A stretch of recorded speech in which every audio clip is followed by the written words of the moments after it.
Ladies and gentlemen, it is now time for the Elder Law Hour with Emily Hicks. This is Emily Hicks, and you're listening to the Elder Law Hour, where we're offering insights and solutions for today's seniors so you can age with confidence. And thank you so much for joining us today. I really hope that everyone is enjoying their new year and has recovered from the holidays, because I know it can be a long and wonderful time, but also a little bit stressful. I certainly enjoyed my vacation after Christmas this year. So I'd like to start the show today with talking about something affecting seniors, and that's the impact of the housing crisis.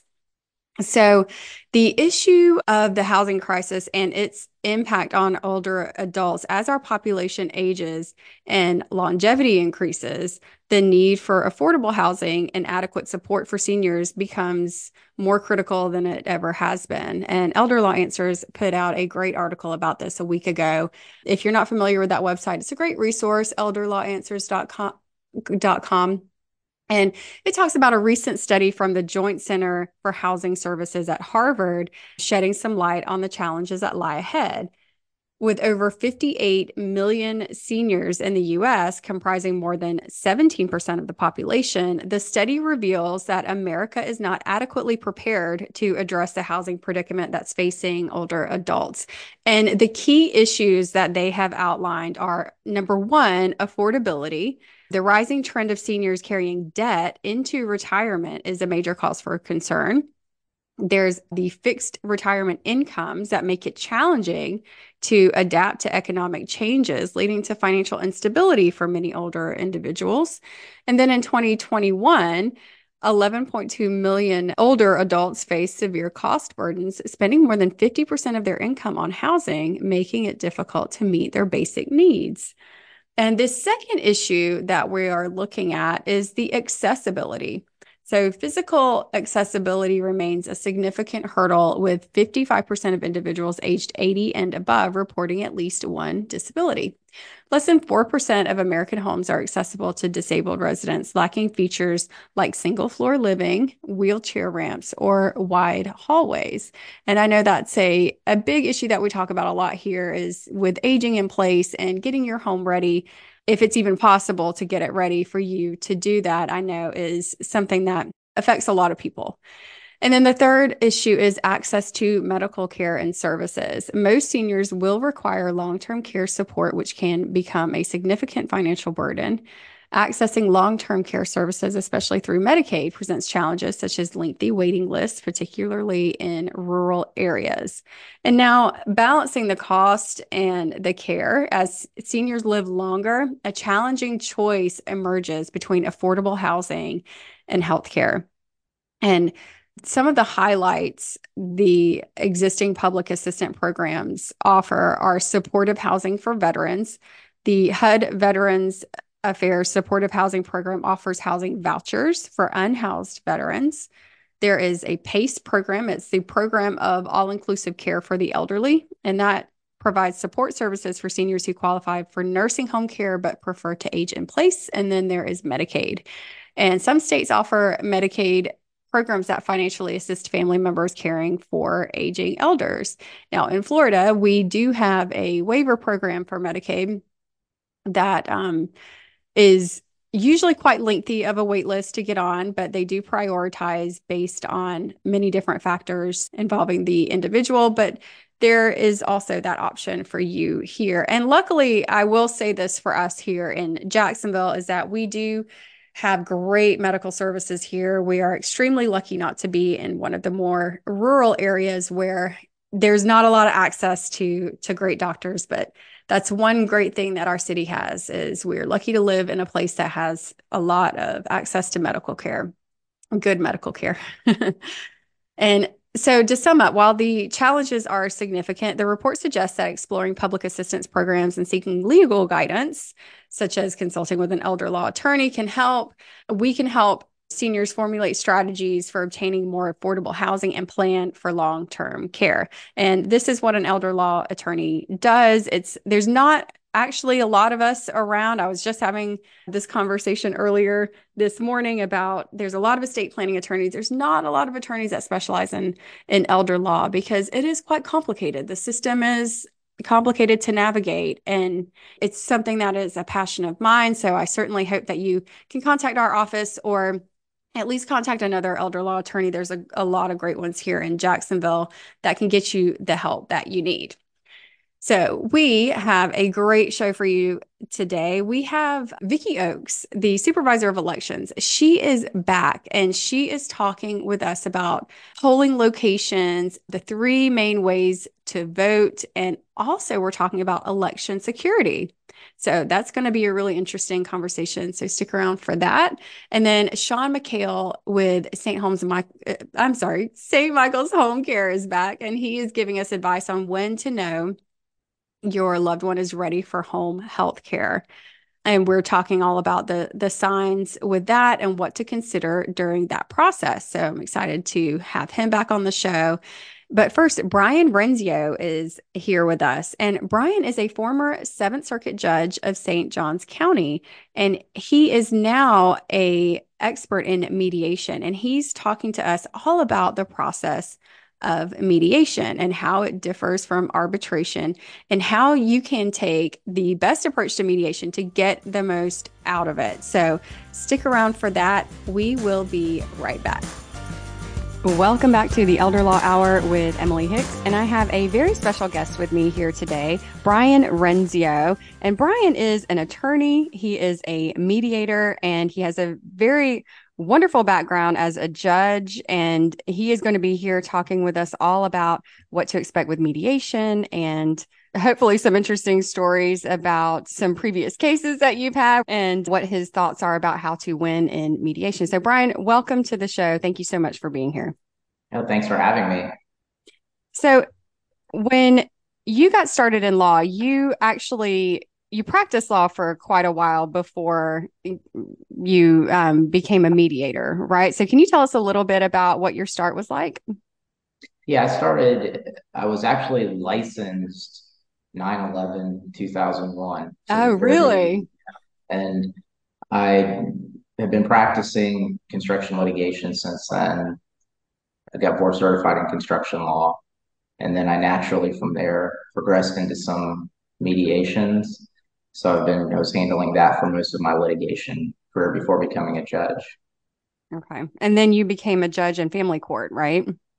I did. Yep. I was appointed to the Seventh Judicial Circuit and in St. Johns County, got appointed by the governor, became a family law judge. So that was a whole new experience for me. I'd never done family law before. So I had to learn a new area of law, which was challenging, but it was rewarding as well.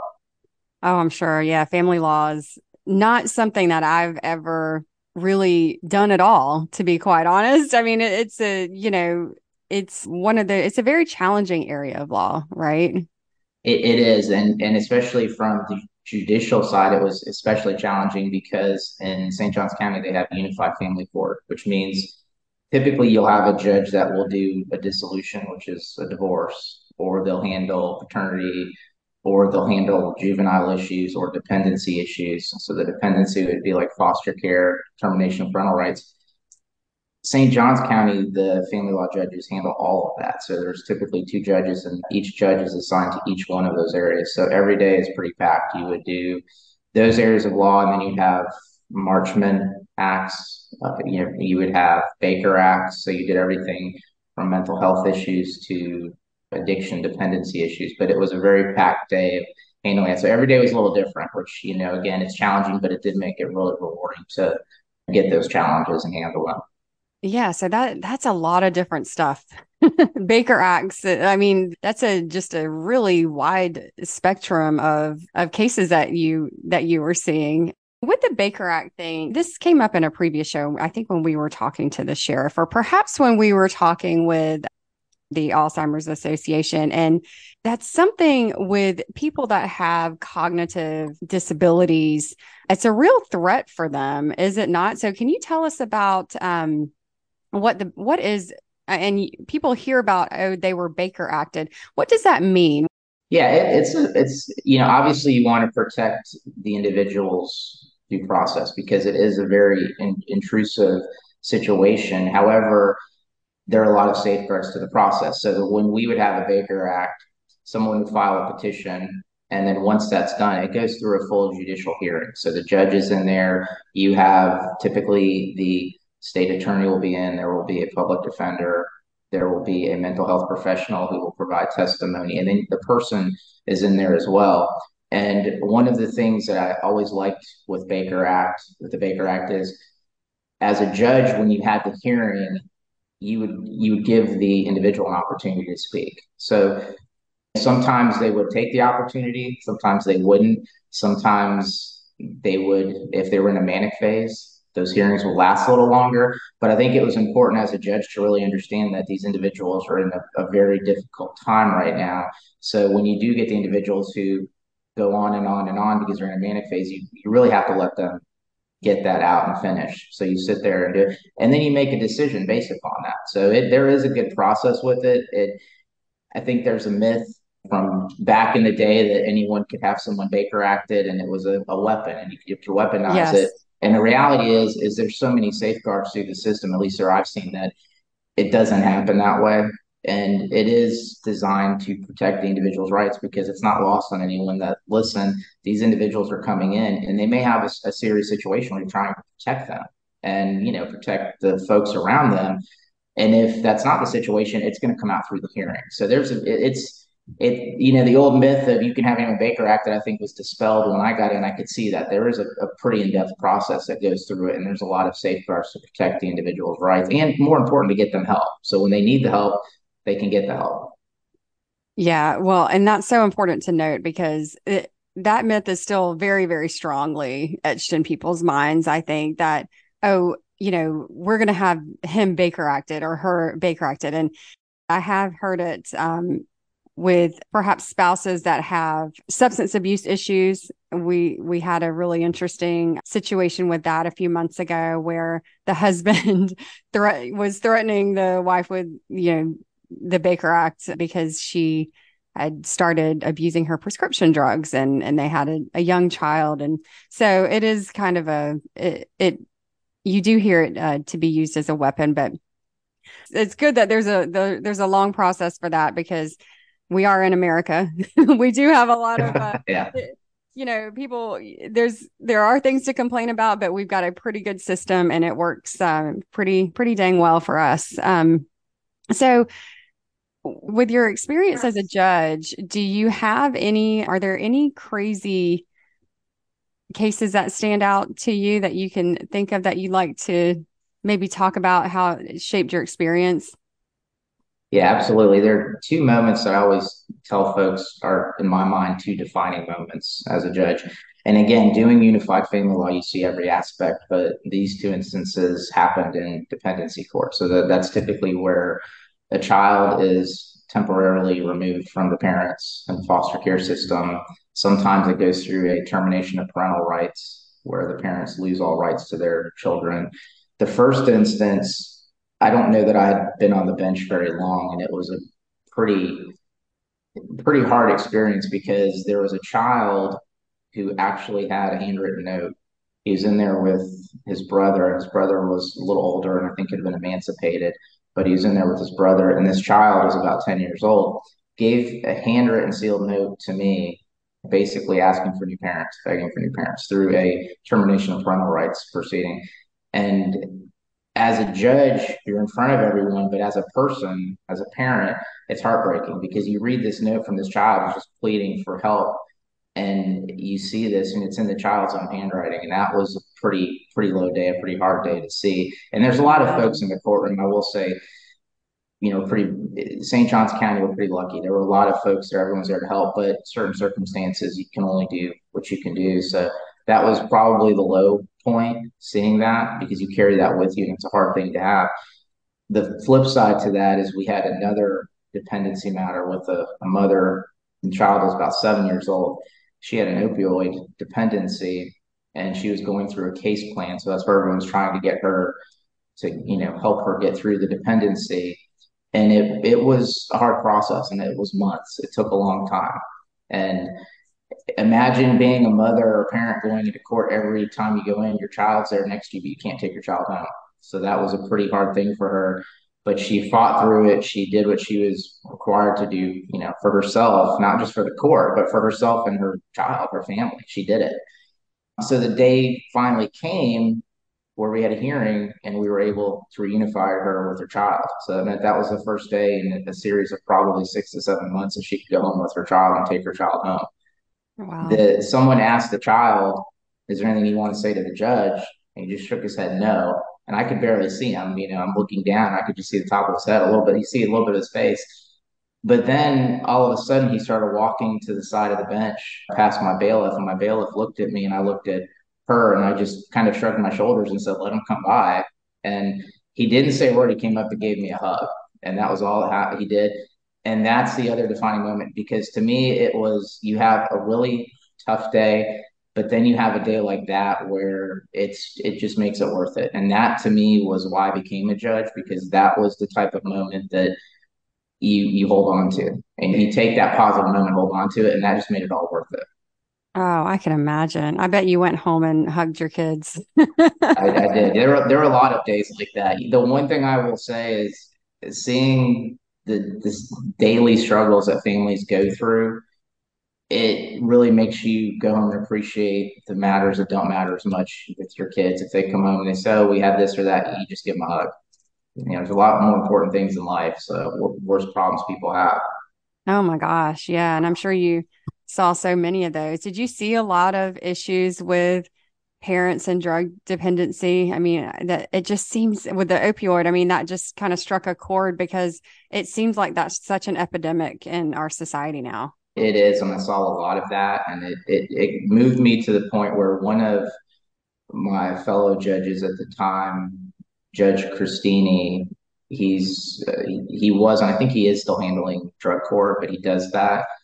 And I met another individual through drug court who was one of the commissioners in Flagler County, and I got involved with him and some others into a opioid task force. So I became part of a task force because you do see it every day, and you see how it affects families. And when you do unified family law, it's not that you just see how it affects the parents. You see how it affects these children who don't, and they have no control over it. So you see children have no control over what's going on. They don't know what's going on, and they can't go home with their parents, and the parents are struggling. And once it takes hold, it really does. I mean, that's the reason they call it a dependency, because once it takes hold, it's really hard to come off of. There's physical attributes or aspects that make it hard, not just plus the mental. So it's something that people struggle with every day, and we would see it daily.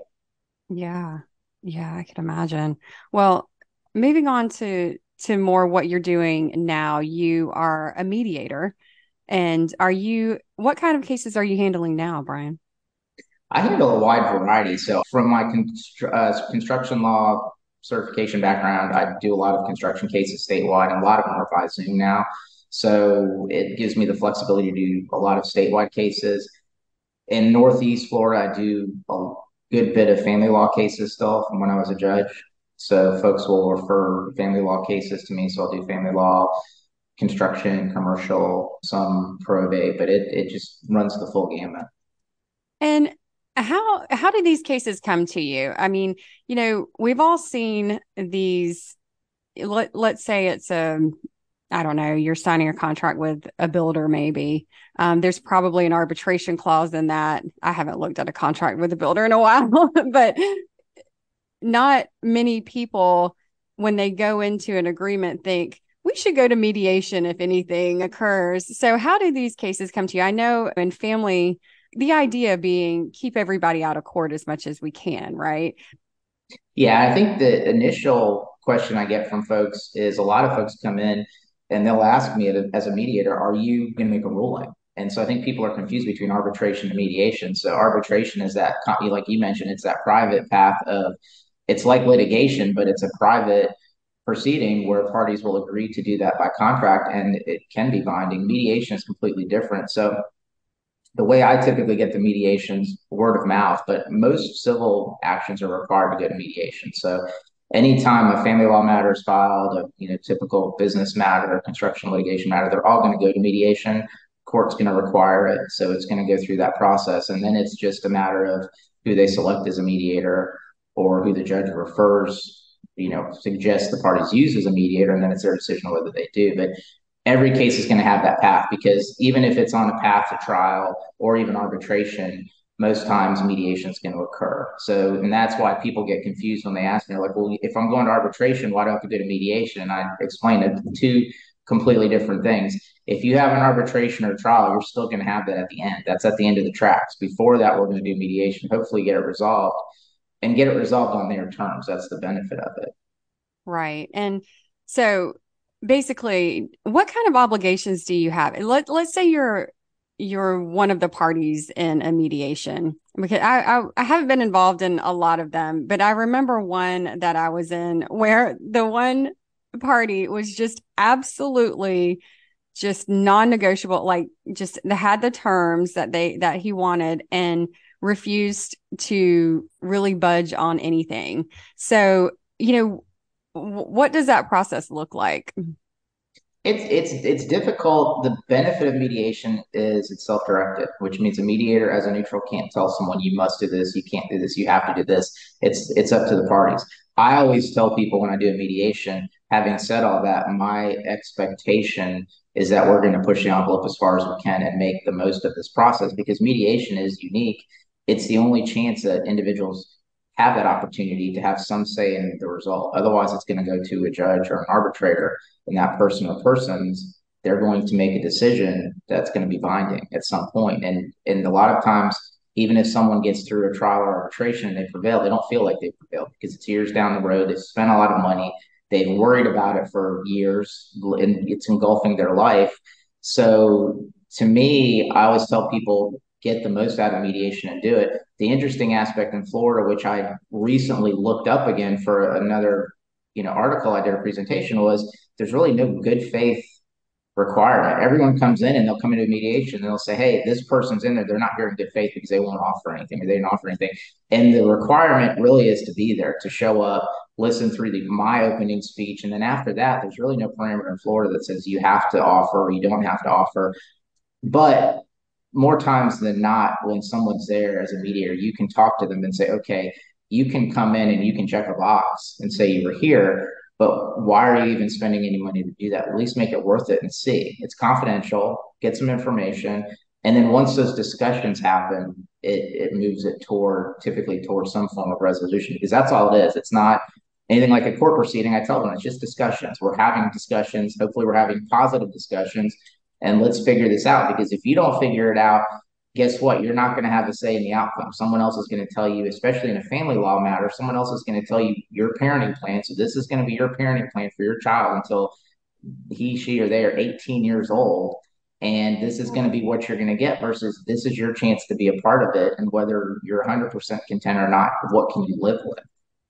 Yeah. I mean, I could imagine, having to go through that process. Luckily, I haven't had to, be involved in any proceedings like that myself. Never say never. I'm just joking. If my husband's listening, I just like to keep him on his toes sometimes.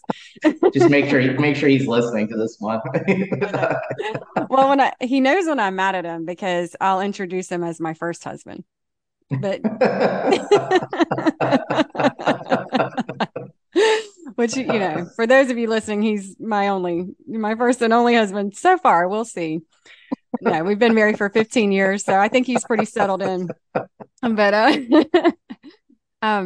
yeah, I mean, I could imagine, take the time. You're paying for it. You're there. You're using that time as wisely as you can to actually create a resolution and come up with what's best for your family on your own without having that done for you. And which is so much of what I tell people with estate planning as well. If you don't make a plan for yourself and what you want to happen, then the state of Florida has a plan for you and you may not like it. So, Bryan, I know that you have an important event that you guys are going to be supporting coming up soon. Can you tell us a little bit about that? Yeah, absolutely. I appreciate it. I'm on the board of directors for the Betty Griffin Center based out of St. Augustine. And there is a survivor breakfast on March 4th. It's our inaugural survivor breakfast. So this is the first one we've done. We're excited about it.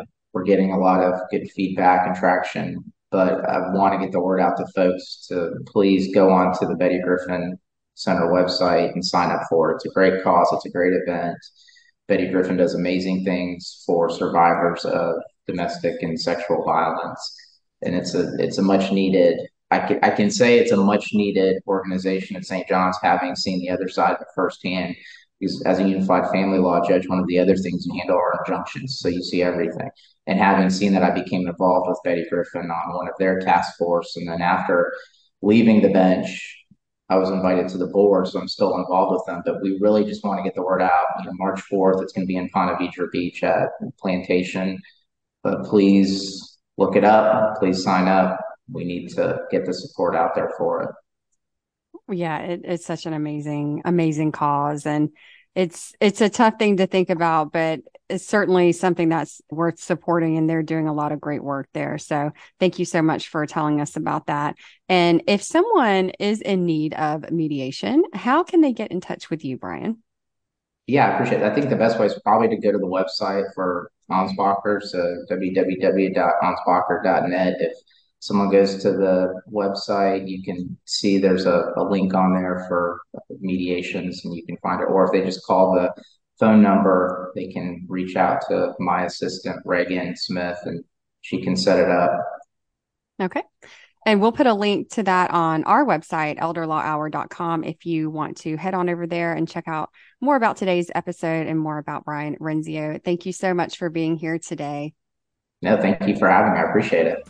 All right. And you've been listening to the Elder Law Hour with Emily Hicks. We will be right back. Are you approaching retirement or entering a new chapter of life? Now is the time to consider critical decisions that impact your future and the well-being of your loved ones. As you navigate this transition, ensure you've secured your legacy through proper estate planning. Don't fall into the common misconception that you and your spouse can make decisions for each other in times of legal incapacity without a plan in place. Without proper estate planning, you risk a probate judge making decisions for you, which can be costly and cumbersome for your spouse. Protect your assets and ensure they align with your unique circumstances and objectives. Avoid the default state laws that may not reflect your wishes and could lead to unintended consequences, such as disinheriting your spouse or forcing them to litigate your estate. You also may be considering the possibility of a new relationship after the loss of a spouse. It's essential to enter these relationships with clarity, safeguarding your assets and preserving existing family ties. A premarital agreement becomes crucial in these situations, providing legal protection and clarity.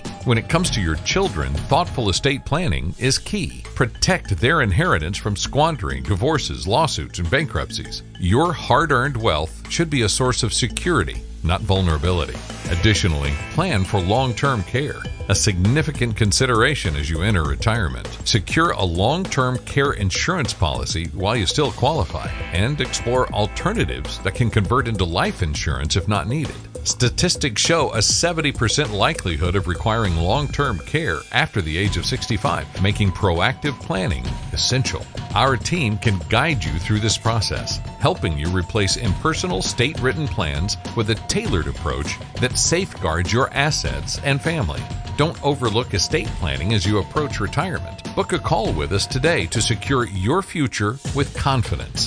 Visit emilyhickslaw.com and book a call today. We'd love to help. You're listening to the Elder Law Hour with Emily Hicks, and I'm so excited to have Sean McHale here with me today. He is the owner of a Jacksonville-based home health agency called St. Michael's Home Care. Sean, welcome. Welcome, Emily. Happy to be here. Thank you so much for joining us today. I'm really, really excited to talk about this topic because it's something that comes up a lot for me with clients and potential clients, and just people who are probably listening to this show have a lot of questions about home health and how you can get home health care, how much it's going to cost, how are we going to pay for it, all of these things. I mean, it's such a big topic, and I'm so excited to talk about that with you today. So if you could tell us a little bit about how you got into this industry. Well, and again, I'm Sean McHale, the vice president here at St. Michael's Home Care. We've been in business for almost 10 years, and I got into this business almost 17 years ago because there was a need for a loved one of mine that needed to have a caregiver. And that really was the spark that got me going and thinking, you know what, I really think I could probably find the right person, because getting that right caregiver is so critical. So that really opened up my eyes to getting involved in something like this. And I just have never looked back. Well, that's great. I mean, I hear that a lot. And that's actually, it's funny because I've been doing estate planning for a few years, but with getting into more elder law topics and, you know, what we're talking about today, really the spark for that for me as well was a family member needing that type of assistance. So it does open your eyes a lot to the needs of what people are going through in that stage of life, and how difficult it can be when you don't really know what to do. And, you know, that's the frustrating thing. There's no education process on this.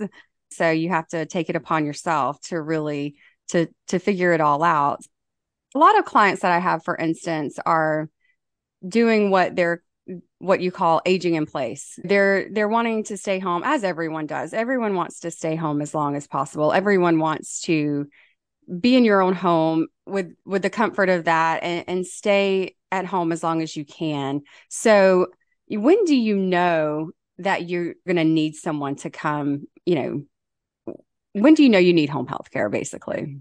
And Emily, that is the trickiest question there is, and it's going to be different for everyone.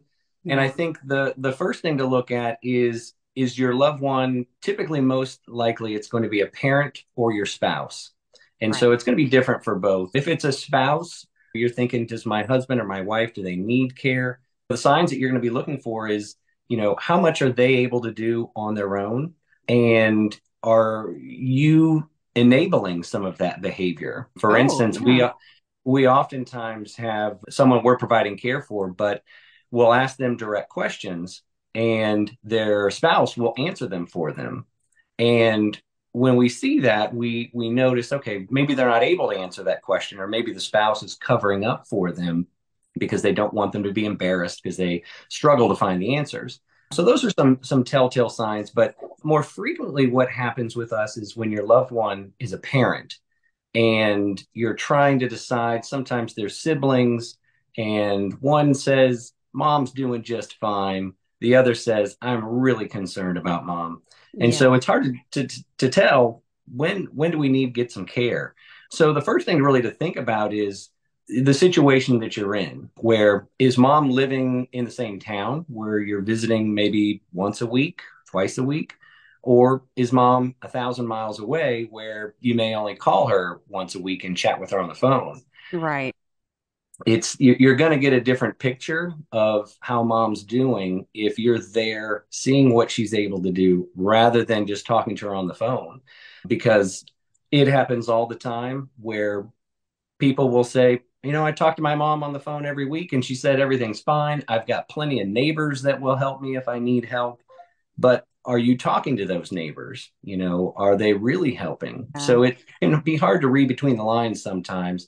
But really the best thing to do is to pay your parent a visit if you haven't seen them in a while, and see what they're able to do physically and cognitively. What if some things are slipping through the cracks? Maybe they forgot to pay a bill or something along those lines. So you just have to be attentive, but have good communication. I think that's the first line of defense, is having real good communication with them and your siblings as to what you're seeing in the home.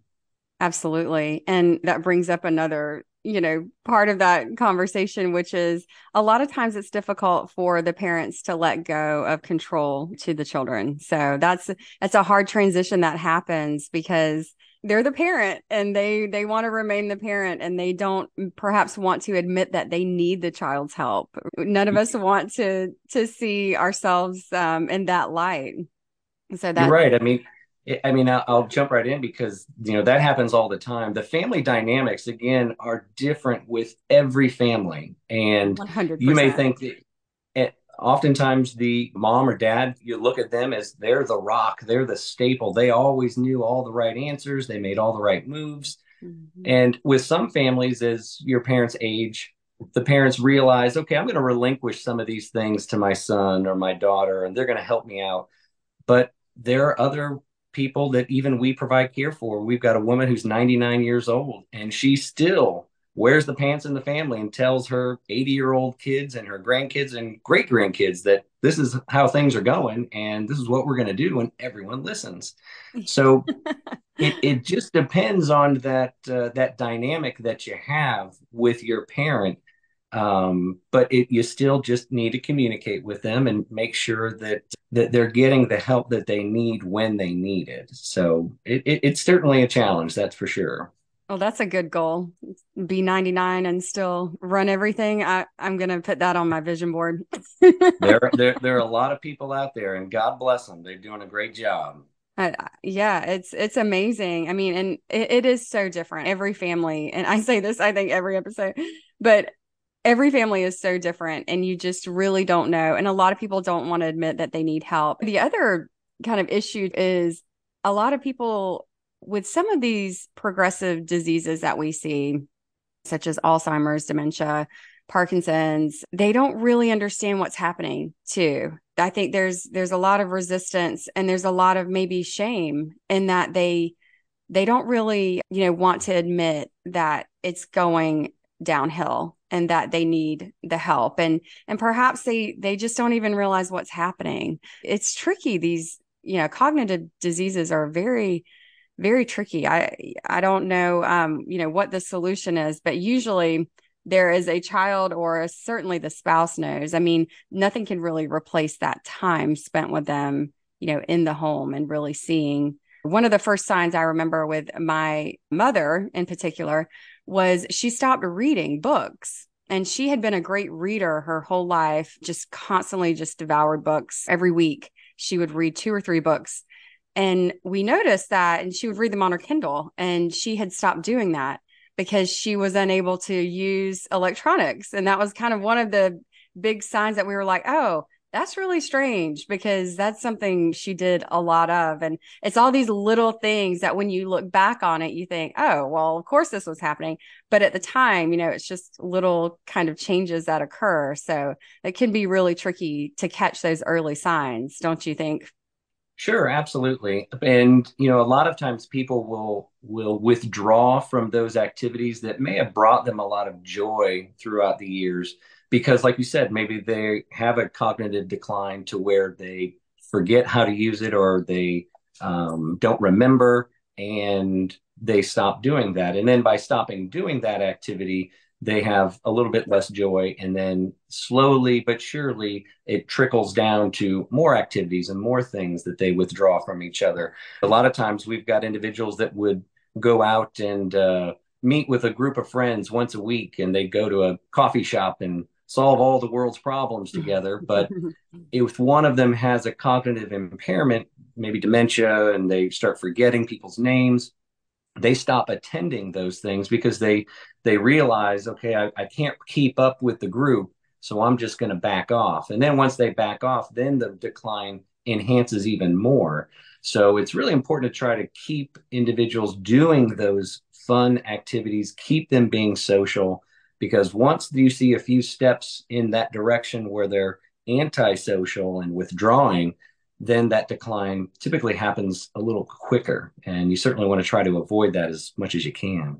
Yeah, I could totally see that happening. With my example, just to kind of continue on with that, one of the things was my mother used to have lunch with her friends quite often. They had a standing lunch that they would go to, and she stopped attending that. And she, I think in her mind, perhaps she felt she was always in a position of authority when she was working. She had a career, and she was the boss. And so a lot of her friends worked for her. And I think when that happened, there was a lot of shame, or, maybe that she felt, or just she was embarrassed. And she really didn't want any of us to tell anyone that she was, even when she got diagnosed with Parkinson's.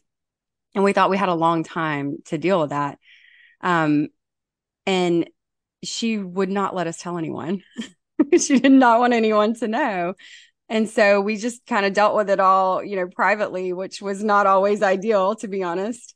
And then eventually, the very inner circle kind of expanded a little bit more and more. But people have a lot of pride, I guess, is what it is. And I think that's probably one of the difficulties in getting your type of services, and having that help dispatched to them is the You're right. pride. And I think that when you see those types of signs, it's important that you talk to your siblings, and maybe it's time to talk about getting care services or getting a caregiver. But again, you need to have a united front. You need to have everybody in the family who's involved in the care be on the same page, because if you don't, then you've got chaos, especially if you've got, whether it's an agency providing care, or if you've got a private caregiver on your own. If you've got too many cooks in the kitchen, then you've got too many signals going around and no one knows how to proceed forward. So I always say, if there are multiple siblings involved and you're looking at care services, to have one person be that voice that will communicate. But again, I think everybody should be included in that process, including the individual who's getting the care. If you're talking about your mother, your father, who may be getting home care services, I think you need to include them in that process, and let them know that, hey, we're going to interview someone. We'd like you to be here so we can get your tape. We want someone to come into your home that you like and like spending time with, because if you send a caregiver in there that they don't like, then it's never going to work. So it's very important to be included in that process.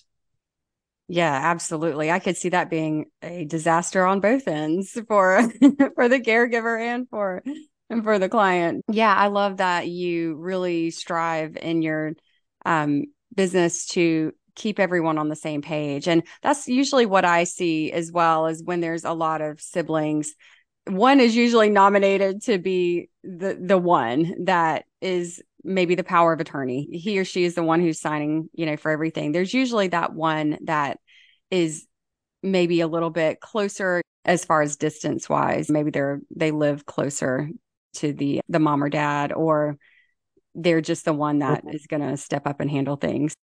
Thank you so much for being here today. I think that was a really good synopsis of how to know when a loved one needs to have in-home care. If one of our listeners is in this situation, or they need more information about home health care, where can they find you? The best place to go would just be to go online to stmichaelshomecare.com, or you can Google St. Michael's Home Care. We're based out of Ponte Vedra Beach, but we cover all of Northeast Florida, as far as the Florida-Georgia line and all the way down into Daytona. So that's the easiest way for people to reach us.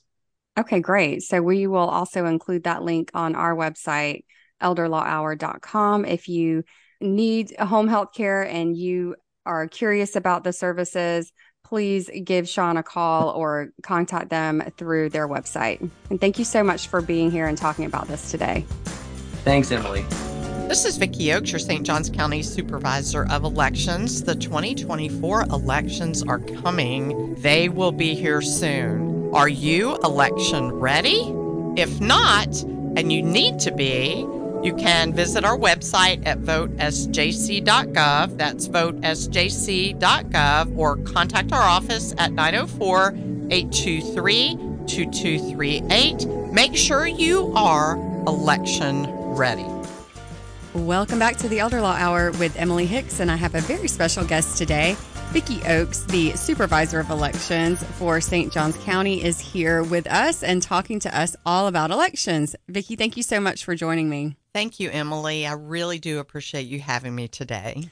Well, we appreciate all of the hard work that you guys put in. You got a lot. You have a bigger staff now. We have quite a lot of residents of St. Johns County these days, right? And more seem to be coming every day. Yep, growing every day. And the growth does affect our office and a lot of things that we do, including hiring and training poll workers, securing early voting locations and polling places. We have to have places for our voters to vote. So that's a challenge. Yeah, I could imagine, because it just seems endless with Nocatee alone. You know, when I remember years ago when it was just this idea, and to see the growth and to see it all play out over the years has been just really amazing, because I thought to myself, you know, this is okay. It's not, because everyone's like, Nocatee is going to be this big thing. I was working for Lennar Homes at the time. This was like in 2006. And I just thought to myself, okay, it's just another community. All the builders were just talking about how it's going to be this huge thing. And it is this huge thing. It came to fruition. It's definitely come to life with all of the vision and the work that they put in years and years ago. And it's quite amazing to see, having been here for almost 20 years, you know, I've seen a lot just in my time, but I know you've seen a lot probably because you've been working in the Supervisor of Elections office for quite a while, right? Yeah, a little over 35 years. And yeah, saw Nocatee come along and have added polling places as the growth. And right now they have 3 polling places in their community. Okay. Yeah, it used to be, there was just nothing there. That's true. Let's talk about all of the ways that one can vote. There's a lot of different ways that can accommodate whatever your needs are, or your time limitations if you're working, or if you perhaps have a limited mobility and you're at home most of the time. Let's talk about, how are voters able to vote? Okay, well, I say voting's never been easier than it is today. You really have 3 choices for how you would like to vote. So the first one is voting by mail. Any registered voter can request a ballot and vote by mail. Florida's a no-excuse state. So you just simply have to make a request to your elections office. The second way is early voting. We have early voting period prior to each election, and it does vary, Emily, dates, times, and locations depending upon whether it's a primary or a general election. Okay. But what that allows is voters to, it's a minimum of an 8-day time period. So voters can choose to vote any location in the county in which they live and during the hours of early voting, which always includes 2 Saturdays and 1 Sunday. So you can vote on the weekend if you want. Okay. Or after work. And wherever you want to go, right? So for early voting, I can go to any location in the county and vote, right? Yes, as long as you stay within your own county. That's my favorite thing about early voting. There's no wrong place to go. That's very convenient, too. Yeah, and trends are changing. We are seeing the popularity. People like to choose when they want to vote, when, where, and how.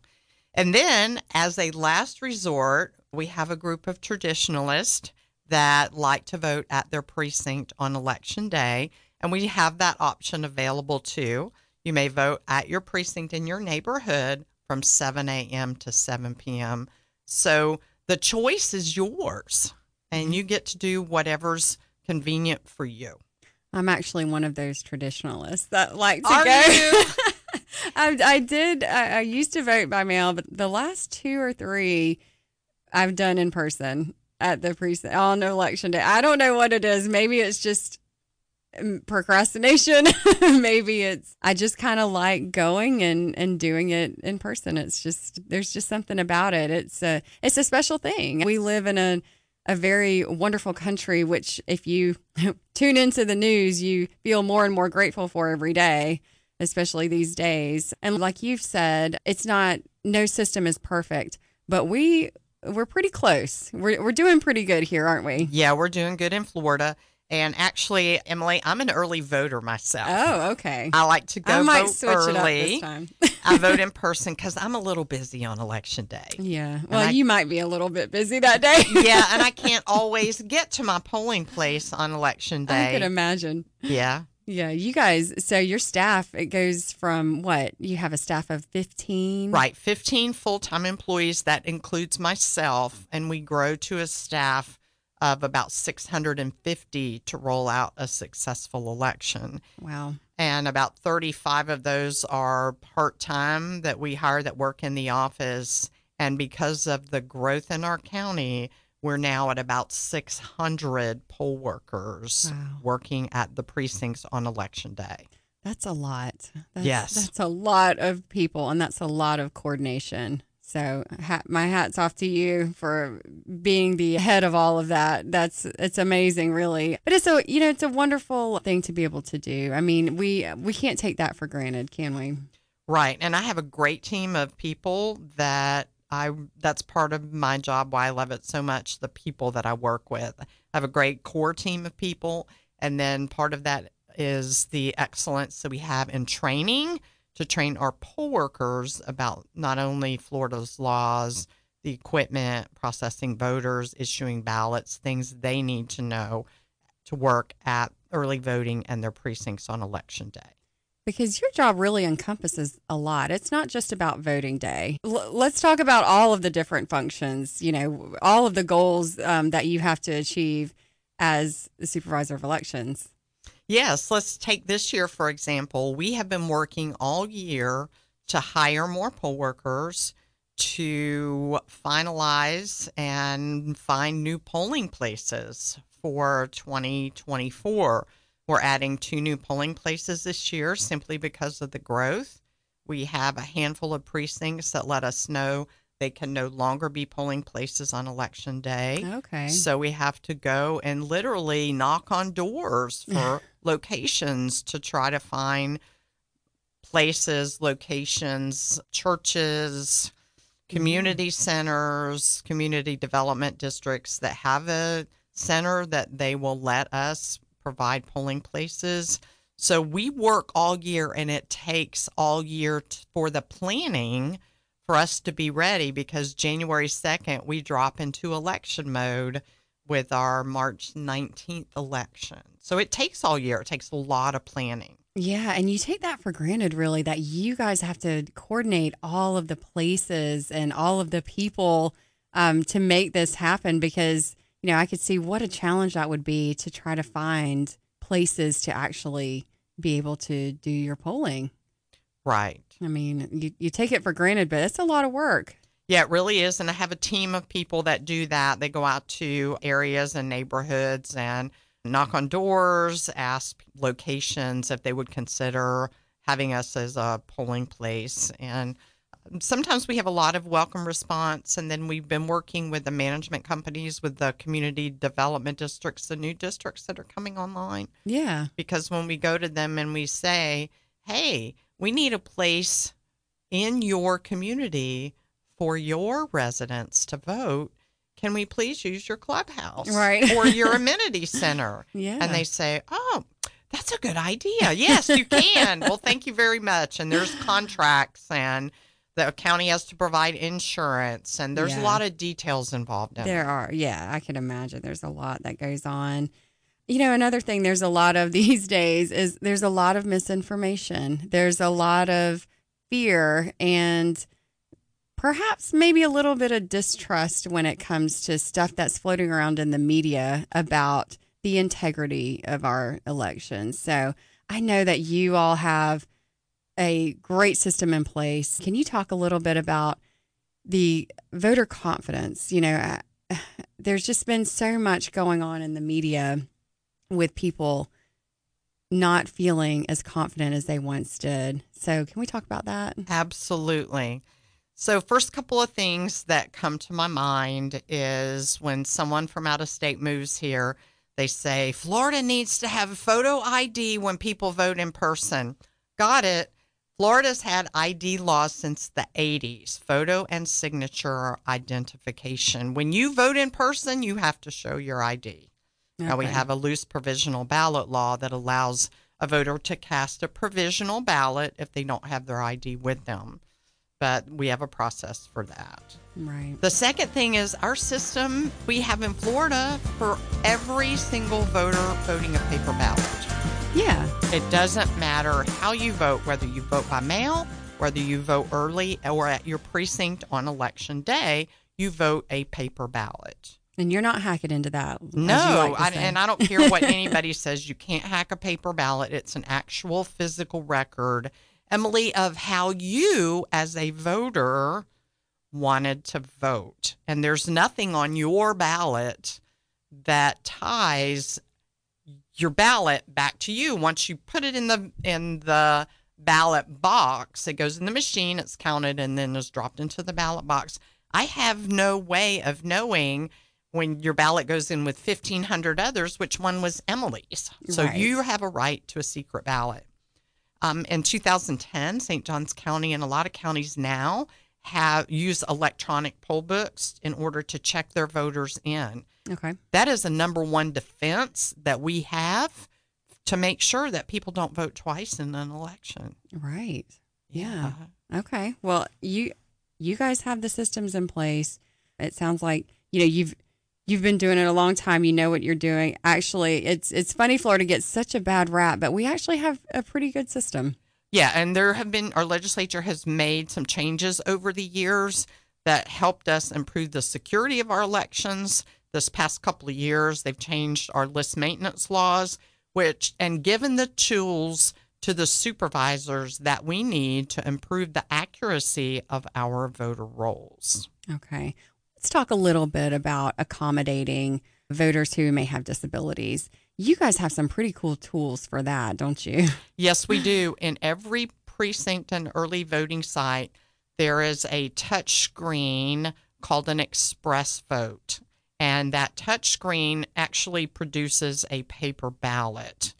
Now, for a voter with disability, all they have to do is let the poll worker know, and the touch screen allows them, even if a voter is blind, to put on a headset, use the keypad with Braille, and that voter can vote unassisted by themselves. That's amazing. Yes. And also someone that may has dexterity with their issues with their hands. Yeah. It's a great device from that.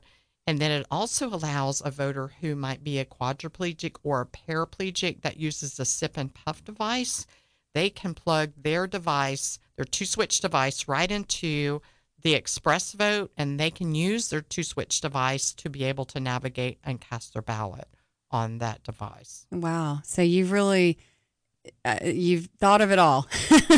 Well, the laws have changed Yeah. to allow that. Yeah. And then now any voter can vote on an express vote, not just a voter with disability, but under current law, if a voter comes into a precinct, they can always bring someone with them to assist them to vote.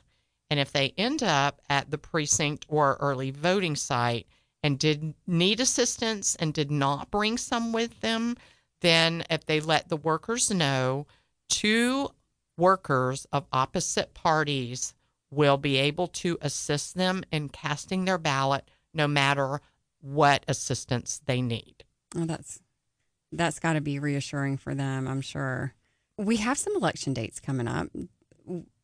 We have the March primary. So what date is that going to be on again? Okay, so March 19th is our presidential preference primary. The presidential race is the only thing on the ballot open for major political parties only, Republican and Democrat. Okay. We have the August 20th federal, state, and local election, and then our big November 5th general election. All right. Well, if someone needs to get some more information, Vicky, how should they contact your office? Okay, they can call us at 904-823-2238, or we have great tools available on our website at votesjc.gov. Well, thank you so much for being here. Thank you for having me. You've been listening to the Elder Law Hour with Emily Hicks, and we will be right back. Are you ready to invest in real estate without the headaches? Look no further than investjacksonville.com, your trusted partner in turnkey real estate investments. With over 18 years of experience, our process has been fine-tuned. And now we're opening up our team to other people just like you. At investjacksonville.com, we're selective about who we work with because we believe in delivering the best. Our dedicated acquisition team scours the market to find the finest properties, while our skilled construction and maintenance team ensures every detail is taken care of. From new roofs to granite countertops, HVAC systems to plumbing and electrical, we leave no stone unturned to make sure there's no surprises. We're in this together with our investors for the long haul. With our first-year guarantee, we put our money where our mouth is. We guarantee your rental rate for the first year, giving you time to build reserves and budget for any surprises that may come your way later. We believe in our construction team and our tenant placement team, which is why we offer this unbelievable guarantee. We're committed to your success and peace of mind. We're passionate about making it simple and easy and a no-brainer for others to get started investing because we know what real estate can do for people to reach financial freedom. So if you're ready to invest with confidence, contact Invest Jacksonville today at 904-536-3000 or visit our website at investjacksonville.com. Let us show you why there's nobody quite like us. investjacksonville.com, your authentic partner in hassle-free real estate investing. Contact us now. Thank you so much for listening to this episode of the Elder Law Hour. If you'd like to connect with us, please visit our website at elderlawhour.com and find out more about today's episode or connect with me. Thank you so much for listening. This is Emily Hicks, and we will see you next